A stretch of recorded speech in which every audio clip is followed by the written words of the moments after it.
ठेवल्यानंतर त्यानं सांगितलं म्हणे याच्यातलं 1 नंबर क्वालिटीची छत्री मला द्यायची. दुकानदारानं जी एकदम फर्स्ट क्लास क्वालिटीची छत्री होती ती उचलली आणि त्याच्या हातामध्ये दिली. म्हणे का रे बाबा याची गॅरंटी वॉरंटी किती वर्षाची?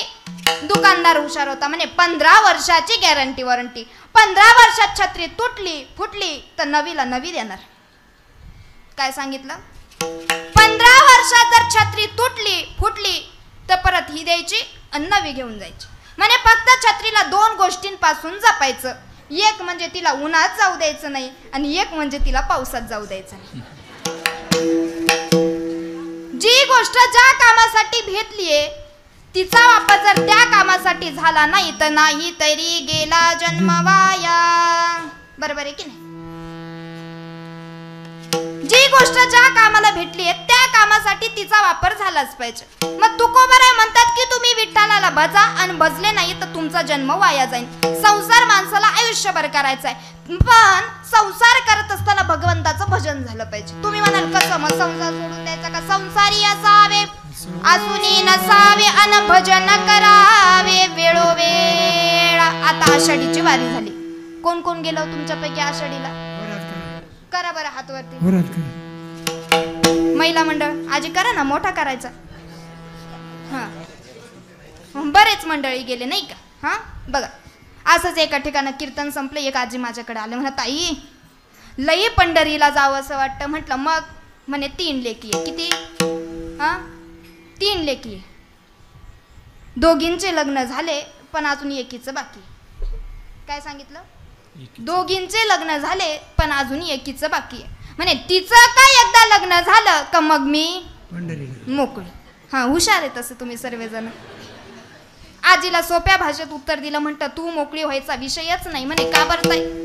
म्हटलं ती 3री गेली लग्न करून का पहिली काय करायला येते? बाळातपणाला येते. पहिली बाळातपण करून गेली का दुसरी ऑपरेशनला येते आणि दुसरी जात नाही तवर 3री घटस्फोट घेऊन घरी येते. आजीची पंढरीची वारी फक्त एवढीच. 2.5 बांबून पावशेर सुतळी झाली वारी. प्रत्येकाला असं वाटतं की संसार हा पैशानं पूर्ण होतो. वाटतं ना? रोज कशासाठी धावपळ करता? तुम्ही कितीही नाही म्हटले तर मला सांगा सकाळी उठल्यानंतर रात्री झोपेपर्यंत जे काम हाताशी लागले ते काम करायचं सोडतो का? असं म्हणतो का जाऊ द्या करू तर करू नाही तर राहू देऊ? विचार काय करतो? काम झालंच पाहिजे. काम करू तर 2 टायमाचं खायला भेटेल. बरोबर आहे की नाही? म्हणजे प्रत्येकाला असं वाटतं की संसार हा पैशानं पूर्ण होतो. पण एक गोष्ट सांगू का? संसार मरेपर्यंत कधीच पूर्ण होऊ शकत नाही. तो कायम अपूर्णच राहणार आहे. संसार कधीच पूर्ण होत नाही. राजा रावण तुम्हाला माहिती आहे ना? किती श्रीमंत होता. सोन्याची लंका होती. सोन्याची. आपल्या घरात सोनं आहे त्याची घरे सोन्याची होती. बरोबर आहे ना? आपल्या घरामध्ये सोनं आहे त्याची घरे सोन्याची होती. 80,000 पत्न्या होत्या. किती? हा पण एकीची सुद्धा कंप्लेंट नव्हती आप्पा. एकीची सुद्धा कंप्लेंट नव्हती. आणि आताचा पहिला मुद्दा सांगते तुम्हाला.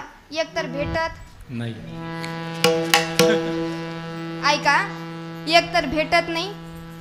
भेटली तर ती सुखानं नांदत नाही आणि ती नांदली तर ती सुखानं तुम्हाला खाऊच देत नाही. खरं आहे का पुरुष मंडळ? हा म्हणताय बाई घरी जाऊन बघा बरं का. विठ्ठल विठ्ठल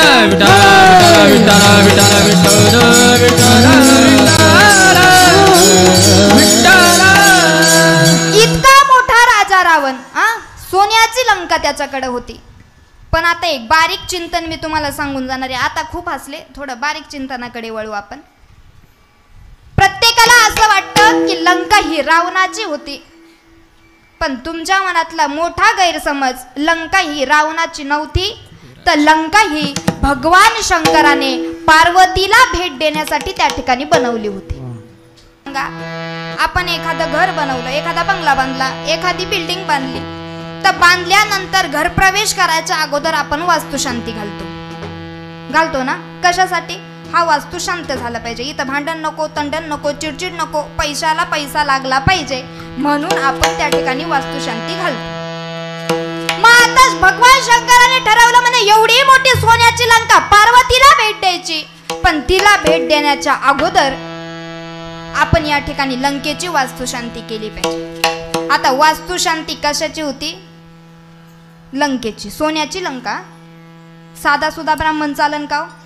101 रुपयामध्ये येणारा म्हणे याला नक्कीच चांगला मोठा ब्राह्मण पाहिजे, वेदशास्त्र पारंगत पाहिजे, सुंदर मंत्र म्हणणारा पाहिजे. म्हणे आता त्या काळामध्ये कोणता ब्राह्मण बोलवायचा? भगवान शंकराने रावणाला निरोप पाठवला. बसलेल्यांपैकी 90% लोकांच्या मनामध्ये प्रश्न असेल, ताई रावण तर राक्षस कुळातला होता आणि मग भगवंताने त्या भगवान शंकराने रावणाला निरोप का पाठवला? लक्षपूर्वक ऐका. रावण हा राक्षस कुळातला नव्हता, तर रावण हा ब्राह्मण कुळातला होता. इतका वेदशास्त्र पारंगत होता, इतका वेदशास्त्र पारंगत होता का त्याच्यासारखे मंत्र कुणालाच जमू शकत नाही. पण काय केलंय लोकांनी? रावणाचा अभ्यास जरा उलटा करून ठेवलाय. लोक म्हणतात रावणानं सीता पळवली, सीता पिळवली. माझं काय म्हणणं, तुमची बायको पळवली का त्यांनी? आपण लोकांच्या विठ्ठल विठ्ठल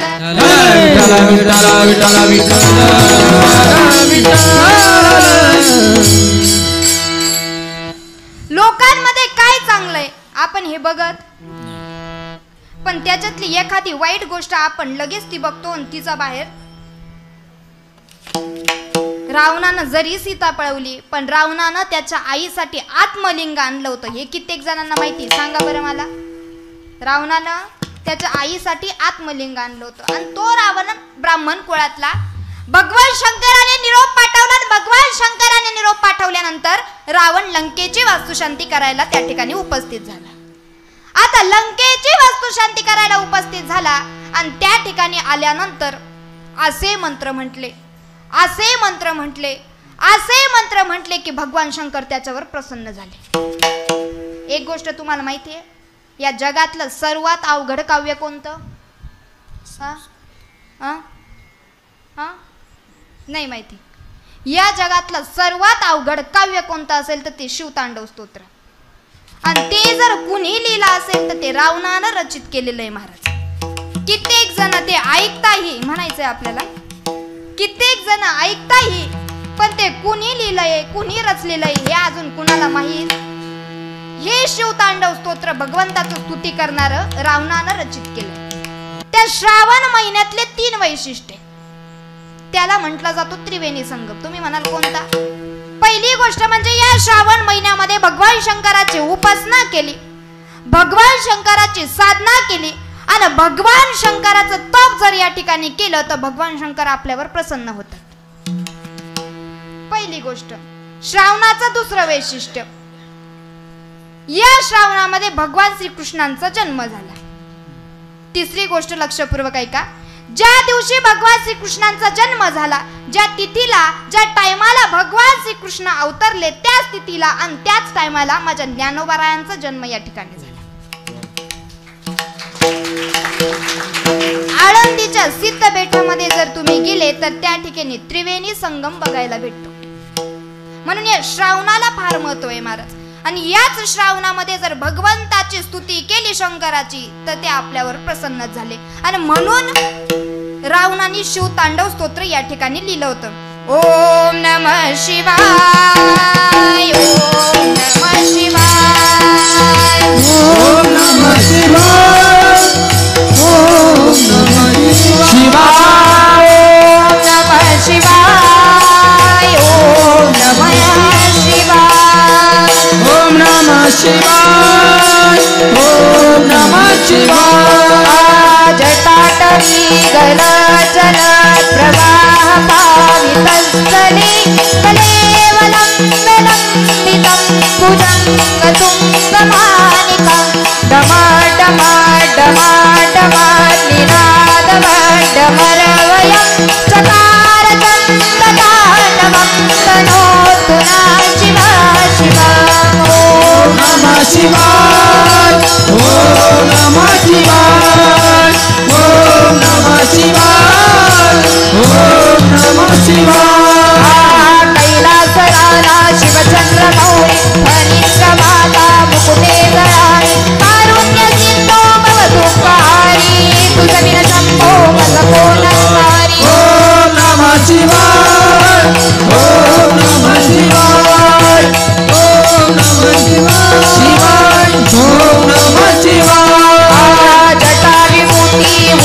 वदनाची कपाल माला गौतमीची पंचानना विश्वनिवंतकारी तुझविन शंभो मुखकोणतारी ओम नमः शिवाय ओम नमः शिवाय ओम नमः शिवाय ओम नमः शिवाय नागेंद्र हराय त्रिलोचनाय लक्ष्मणरागाय महेश्वराय नित्याय श्रुताय दिगंबराय लक्ष्मीनकाराय नमः शिवाय ओम नमः शिवाय ओम नमः शिवाय नमो पार्वती पते ओम नमः शिवाय ओम नमः शिवाय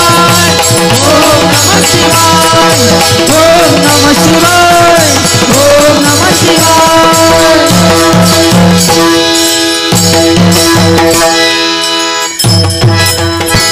एकदा मंगेश दादांसाठी जोरदार टाळ्या झाल्या जटाटवी गलज्जलत् प्रवाह पावितस्थली गलेवलम्बितम्बुजङ्ग तुङ्गमालिका डमड्डमड्डमड्डमड्डमर्वयं चकार चन्द्रताण्डवं तनोतु नः शिव शिव. हे शिवतांडव स्तोत्र रावणानं रचित केलंय. हे शिवतांडव स्तोत्र म्हणा किंवा भगवंताची शिवस्तुती म्हणा, याची जर उपासना, याचं जर साधना तप जर श्रावण महिन्यामध्ये केलं तर भगवान शंकर आपल्यावर प्रसन्न होतात. आणि त्या ठिकाणी ज्या वेळेस त्याला त्या लंकेच्या शांती करता त्या ठिकाणी मंत्र म्हटले, भगवान शंकर इतके प्रसन्न झाले महाराज की त्यानं रावणाला सांगितलं की तुला माझ्याकडून काय मागायचंय ते मागून घे. त्यावेळेस रावणानं माग पुढं काही न मागता लंकाच मागून घेतली. काय मागितली? लंकाच मागून घेतली. आणि ज्या वेळेस रावणानं लंका मागून घेतली त्यावेळेस रावणाच्या ताब्यात 33 कोटी देवांची, हे 33 कोटी देव होते ना महाराज, रावणाच्या हाताखाली काम करायला होते. रावणाचं एक एक काम करायला एक एक देव होता. रावणाची दाढी करायला सुद्धा एक देव होता. तो जेजुरीचा खंडोबा आहे ना, तो जेजुरीचा खंडोबा स्पेशल रावणाचीच दाढी करायला होता. खंडोबा हेअर सलून फक्त रावणाचीच दाढी करायची, बाकी कुणाचीच नाही करायची.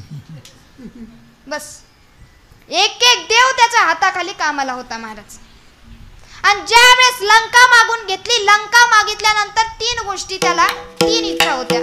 त्या इच्छाही तुम्हाला आम्हाला माहिती आहे. पहिली गोष्ट म्हणजे सोन्याला सुगंध आणायचा, दुसरी गोष्ट म्हणजे खाऱ्या पाण्याचा समुद्र गोड करायचा, आणि तिसरी गोष्ट म्हणजे स्वर्गाला शिडी लावायची. मला सांगा 3ही गोष्टी पूर्ण झाल्या का? महिला मंडळ घरामध्ये भरपूर सोनं आहे ना, आहे ना घरामध्ये सोनं. काळजी करू नका, मी म्हणणार नाही की मला आणून द्या म्हणून. घरामध्ये भरपूर सोनं आहे. पण मला सांगा कितीही सोनं करा, आतापर्यंत सोन्याचा सुगंध आला का? आला? खाऱ्या पाण्याचा समुद्र गोड झाला का? आणि स्वर्गाला शिडी लागली का? स्वर्गाला जर शिडी लागली असती तर टपकन महाराज वरती गेले असते आणि टपकन परत खाली आले असते. काय चालू आहे वरती बघायचं. पण संसारातल्या इच्छा होत्या म्हणून त्या पूर्ण झाल्या. परमार्थातल्या असत्या तर त्या नक्कीच पूर्ण झाल्या असत्या. संसारामध्ये कितीही इच्छा बाळगल्या आणि कितीही अपेक्षा केल्या तर शेवटपर्यंत संसार हा फक्त आशेनच चालत असतो की उद्याचा दिवस चांगला येईल, उद्याचा दिवस चांगला येईल. पण रोजचा जो दिवस येतो तो काहीतरी माणूस आपल्याला, तो दिवस आपल्याला शिकवून जातो का त्याच्यातून काहीतरी अनुभव घ्यायला आपल्याला भेटतो. आशेनं संसार चालतो. कसा? तुम्ही म्हणाल बघा, एका मालकाकडे 2 गाढवं होते. किती? 2 गाढवं होते. आणि त्या 2 गाढवांपैकी त्या मालकानं, माहिती आहे तुम्हाला, 2 गाढवं होते आणि 2 गाढवं असताना त्या मालकानं ते 2 गाढवं विकायचे ठरवले. एक दिला धोब्याला आणि एक दिला डोंबाऱ्याला. डोंबाऱ्या कळतो तुम्हाला? ती आधीची थोडी पद्धत असायची, आता थोडी हुकली. पण यात्रा बित्रा असली का ते होतं, इकडून एक पोल बांधायचा, इकडून एक पोल बांधायचा, मध्ये दोरी बांधायची, खालून त्या माणसानं वाजवायचं आणि त्या दोरीवर त्या पोरीनं नाचायचं. आमच्या भाषेमध्ये त्याला ती पोरीला कटपुटली म्हणतात. तुमच्या भाषेत काय म्हणता मला काही माहित नाही अजून. ते दोघंही पोल बांधले का दोरी बांधली का ती पोरगी त्याच्यावर नाचणार, खालून त्यानं वाजवायचं आणि ती पोरगी त्याच्यावर नाचायची. असं एक दिला धोब्याला आणि एक दिला डोंबाऱ्याला. गाढवं गाढव. आता तो धोब्याचा जो गाढव होता तो एकदम धष्टपुष्ट झाला. कामच काय महाराज, कपडे उचलायचे, नदीवर जायचं, धुवायचे, धुतल्यानंतर ते वाळत घालायचे आणि वाळेपर्यंत जेवढा चारा असेल तेवढा खाऊन घ्यायचा ना आपलं पोट भागवायचं. बस दिवसभर परत खायचा ताणच नाही. पण हा डोंबऱ्याला दिलेला जो गाढव होता त्या गाढवाचं कसं होतं माहिती का? त्यांचा खेळ ह्या गावातून त्या गावात, त्या गावातून त्या गावात, त्या गावातून त्या गावात. भेटलं तर खायचं, नाही तर चाल. आता त्याला ते ओझं व्हावं लागायचं. ते ओझं वाता वाता थकून जायचा. भेटलं तर जेवायचं, नाही तर उपाशीच राहायचा. डोंबऱ्याचा खेळ करत करत करत करत ज्या धोब्याला गाढव दिलेलं होतं त्या गावामध्ये येऊन पोचले. आता धोब्याचा गाढव आणि डोंबऱ्याचा गाढव एकमेकांना भेटले. दोन गाढव एकत्र आले का विचारपूस करतात. समजलं का? दोन गाढव एकत्र आले का ते विचारपूस करायला लागतात. काय चाललं, कसं आहे, बरं आहे का, वगैरे वगैरे. तसं त्या डोंबऱ्याच्या गाढवाने धोब्याच्या गाढवाला विचारलं, म्हणे का रे बाबा एवढा धष्टपुष्ट झाला, म्हणे नेमकं तुझा मालक तुला खायला तरी काय देतो? म्हणे अरे कामच काय, कपडे उचलायचे, नदीवर न्यायचे, धुतले का वाळत घालायचे आणि वाळेपर्यंत त्या ठिकाणी आपण आपलं पोट भरायचं, जेवढा चारा असेल तेवढा खाऊन घ्यायचं. म्हणे अरे पण तुझी तब्येत किती बारीक झाली, पार हाडं काढं दिसायला लागली. म्हणे आमचा डोंबऱ्याचा खेळ ह्या गावातून त्या गावात आणि त्या गावातून ह्या गावात, असं करता करता, इकडे लक्ष द्या ना, असं करता करता जेवायला भेटलं तर खरं आणि नाही भेटलं तर. म्हणे मग एक काम कर, आपण एक्सचेंज करू, तू माझ्या मालकाकडे येऊन जा. रिकामा कशाला तब्येतीचा अवकाळा करून घेतो? म्हणे नाही बाबा, आपल्या मालकानं ज्याच्याकडे दिले त्याच्याकडेच राहायचं. म्हणे अरे तुझ्या मालकाकडे नेमकं आहे तरी काय? म्हणे माझ्या मालकाकडे मी एका आशेनं राहतोय. म्हणे कोणती आशा? म्हणे माझ्या मालकाचा डोंबऱ्याचा खेळ, इकडून एक पोल बांधला, इकडून एक पोल बांधला, मध्ये दोरी बांधली का पोरगीवरती नाचणार आणि खालून मालकानं वाजवायचं. आणि मालक वाजवता वाजवता म्हणतो, गंगे तू जर खाली पडली तर तुझं लग्न या गाढवाशी लावणार. काय म्हणे खालून माझा मालक म्हणतो, गंगे तू जर या दोरीवरून खाली पडली तर तुझं लग्न या गाढवाशी लावणार. आतापर्यंत माझ्या मालकासोबत याच आशेनं जगतोय, कधी गंगे खाली पडन आणि कधी माझं लग्न गंगेशी होईल. विठ्ठल विठ्ठल चेचे बांधिले तुका म्हणे बाया गेले, तुका म्हणे बाया गेले, तुका म्हणे बाया गेले. चेचे बांधिले तुका म्हणे बाया गेले, तुका म्हणे बाया गेले, तुका म्हणे बाया गेले. हे आशाचे बांधिले तुका म्हणे बाया गेले, तुका म्हणे बाया गेले, तुका म्हणे बाया गेले. बोलिले तुका म्हणे बाया गेले, तुका म्हणे बाया गेले, तुका म्हणे बाया गेले. माया गेले, माया गेले. अशा माणसाला उत्पन्न झाले का माणूस त्या ठिकाणी वाया गेला. आणि संसारामध्ये आपण आशेनेच जातो. महिला मंडळ, शेजारच्या बाईनं एखादं सोनं केलं तर आज माझा नवरा करून देईन, उद्या करून देईन, परवा करून देईल, 1 महिन्यानं करून देईन, या आशेवर तुम्ही जगता का नाही? जगता का नाही? याला काय म्हणता? आशाच म्हणतात ना महाराज. प्रत्येक माणूस या ठिकाणी आशेनं जगत असतो. पण तुम्हाला मी सांगितलं की संसार कधीच पूर्ण होऊ शकत नाही. संसार हा कायम अपूर्णच राहणार आहे. पण भगवान परमात्म्यानं या ठिकाणी पाठवलंय ना, भगवान परमात्म्याचं नामचिंतन आणि चांगलं कर्म एवढं जर जीवनात केलं तर बाकी काहीच करायची गरज नाही. कर्माला फार किंमत आहे बरं. तुम्ही काही म्हणा, इथं काय करताय ना तुम्ही, भगवंताच्या दारामध्ये एका एका शब्दाची नोंद होतीये. चालता बोलता एखाद्याला शिवी दिली आणि एखाद्याच्या आपल्या तोंडातून एखाद्याबद्दल अपशब्द काढला, त्याच्या हृदयातला परमेश्वर दुखला की झाला विषय संपला. कर्माला फार किंमत आहे. आणि जसं कर्म कराल तसं शेवटच्या क्षणाला भोगावा लागणार हे विधी लिखित हे कुणाचं चुकत नाही, कुणाला चुकणार नाही. देवाच्या बापाला चुकलं नाही, तुम्हाला आम्हाला चुकणार. अरे का कथा न चुके ब्रह्माधिकार, कथा न चुके ब्रह्माधिकार, कथा न चुके ब्रह्माधिकार. तुका वय धर्म रेखा, कथा न चुके कथा न चुके ब्रह्माधिकार, कथा न चुके ब्रह्माधिकार. तुका म्हणे कर्म रेखा, कथा न चुके ब्रह्माधिकार, कथा न चुके ब्रह्माधिकार, कथा न चुके ब्रह्माधिकार. तुका म्हणे कर्म रेखा, कथा न चुके ब्रह्माधिकार, कथा न चुके ब्रह्माधिकार, कथा न चुके ब्रह्माधिकार, ब्रह्माधिकार, ब्रह्माधिकार. कर्मावर आपलं जीवन अवलंबून असतं. जसं कर्म करणार तसं आपल्याला फळ भोगावं लागणार. सुंदर एक उदाहरण तुम्हाला सांगून जाते, विषय निघला म्हणून. एका गावामध्ये एक जोडपं राहायचं.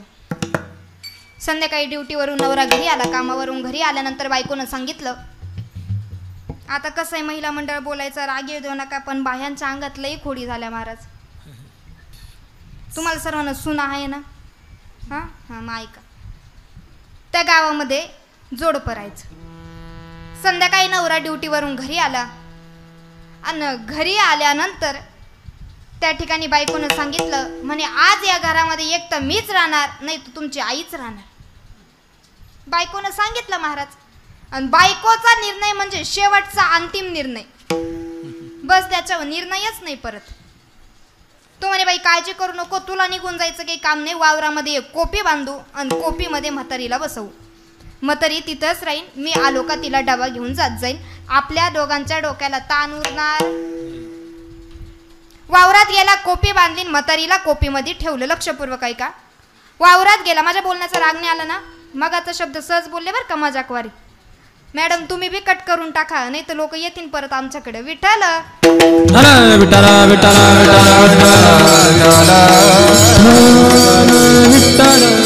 वावरामध्ये गेली, त्या वावरात कोपी बांधली आणि कोपी बांधल्यानंतर म्हातारी त्या दिवसापासून त्या कोपीमध्ये राहायला लागली.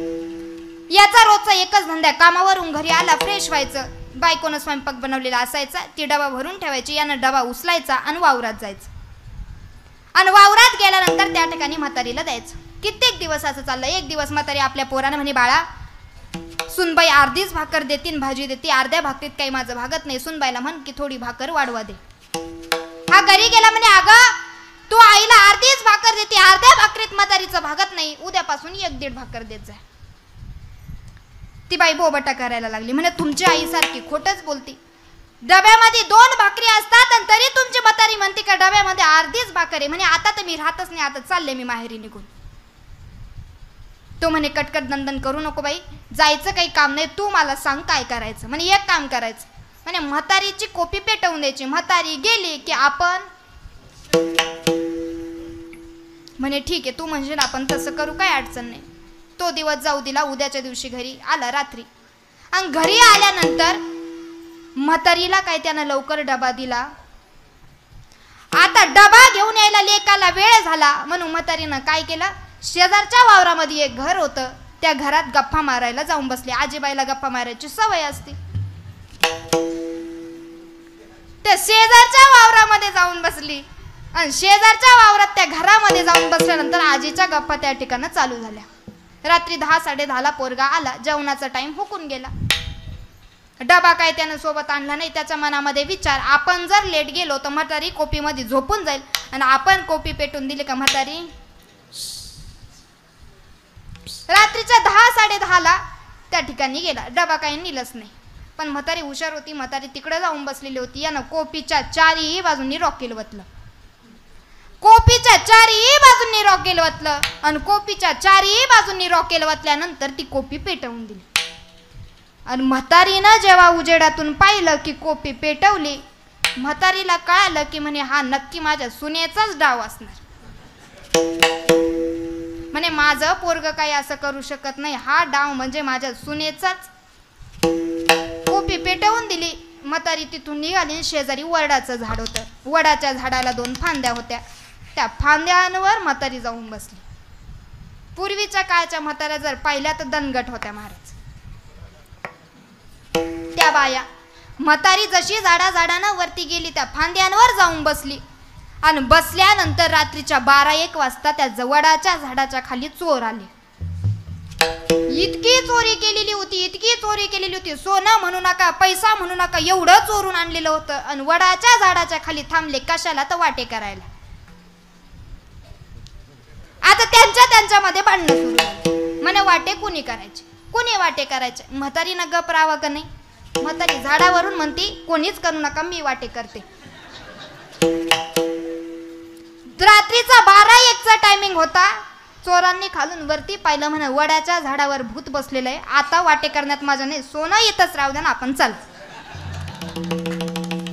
तो पैसा सोनं त्या वडाच्या झाडाखाली ठेवलं आणि ते चोर पळायला लागले. म्हातारी झाडावरून खाली आली. आपलं लुगड्याचा तो पदर घेतला आणि त्या पदरामध्ये म्हातारीनं सर्व सोनं पैसा जमा केलं आणि परत झाडावर जाऊन बसली. सकाळ व्हायची वाट बघत होती. झाली महाराज सकाळ झाल्या दिवस उगायलाच आपल्या लेकाच्या सोन्याच्या दारात जाऊन उभी राहिली. लेकानं पाहिलं. म्हणे अगं आई, तू इथं कशी? तुझी तर कोपी पेटवून दिली होती. म्हणे हो ना बाबा, तू कोपी पेटवली होती. म्हणे तू कोपी पेटवल्यानंतर मी धुराधुरानी वरती गेले.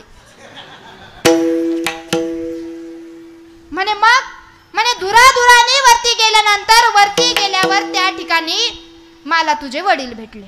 म्हणे वडिलांनी विचारलं का ग आपल्या पोराचं कसं चाललंय? मग मी त्यांना सांगितलं की त्याचं काही बरं चाललं नाही, त्याच्यावर लय कर्ज झालंय. मग तुझ्या वडिलांनी मला सांगितलं की हे सोनं घे, हे पैसा घे आणि आपल्या पोराला खाली देऊन ये. सुनबाईने ऐकलं. सुनबाई म्हणे का हो आत्याबाई, खरंच तुम्हाला वरती मामाजी भेटले? म्हणे हो ग बाई, मला खरंच वरती मामाजी भेटले.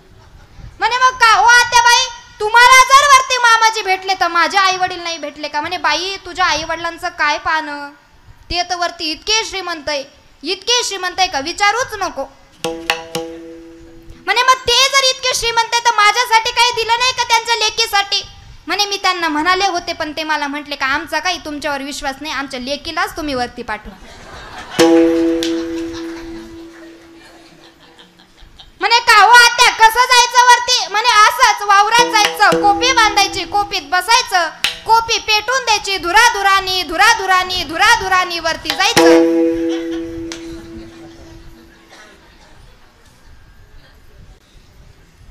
त्या लेकानं आणि त्या म्हातारीनं परत वावरात एक कोपी बांधली, बसवली सुनबाई त्याच्यात. सुनबाई त्याच्यात बसवल्यानंतर चारही बाजूंनी रॉकेल वतलं. दिली महाराज कोपी पेटवून. धुराधुरानी जशी वरती गेली तशी परत काही अजून खाली आली. जगी जीवनाचे सार घ्यावे जाणून सत्वर, जैसे जाती फळ देतो रे ईश्वर, जैसे जात कर्मा तैसे फळ देतो रे ईश्वर. जगी जीवनाचे सार घ्यावे जाणून सत्वर, जगी जीवनाचे सार घ्यावे जाणून सत्वर. तैसे जाचे कर्म तैसे फळ देतो रे ईश्वर, तैसे जाचे कर्म फळ देतो रे ईश्वर.